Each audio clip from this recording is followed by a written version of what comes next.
the 16th of April 2025. Theme: Easter People 3. Scripture: John 20 verses 24 to 31.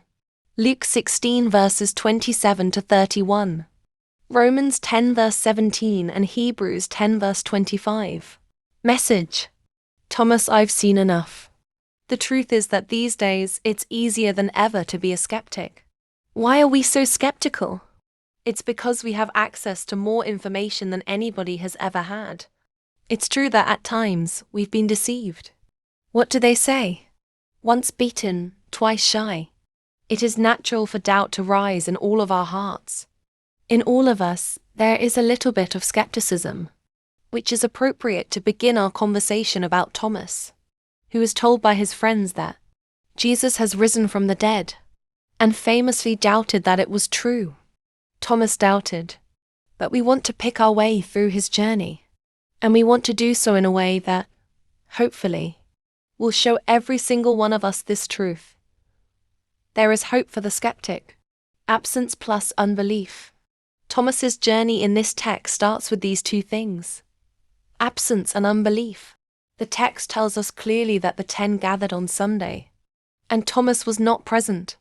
He was absent from his crew, absent from the people who were there to rally him and encourage him, pray for him, build him up, and hold him accountable. He had an easier time giving into his unbelief because of his absence. The greater his absence, the greater his unbelief became. Persistence plus kindness. Thomas's absence and unbelief were met with persistence and kindness by the disciples. The disciples could have been appalled, disappointed, and embarrassed. That's not at all how they respond.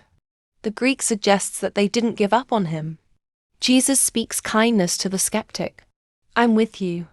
I'm not mad at you. I love you. Encounter plus invitation. Because the disciples were kind and repeatedly invited him, he was now present, and he had an encounter with Jesus.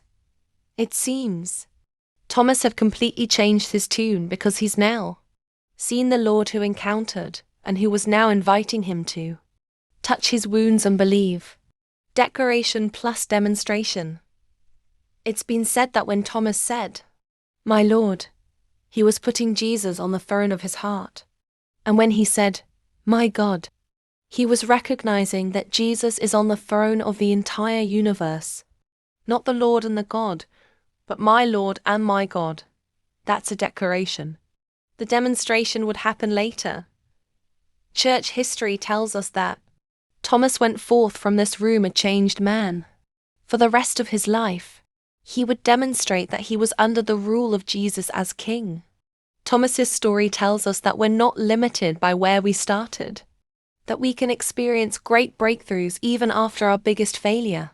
Thomas's story tells us that even, and especially when we feel abandoned by God, He is with us, present, even when He feels far away.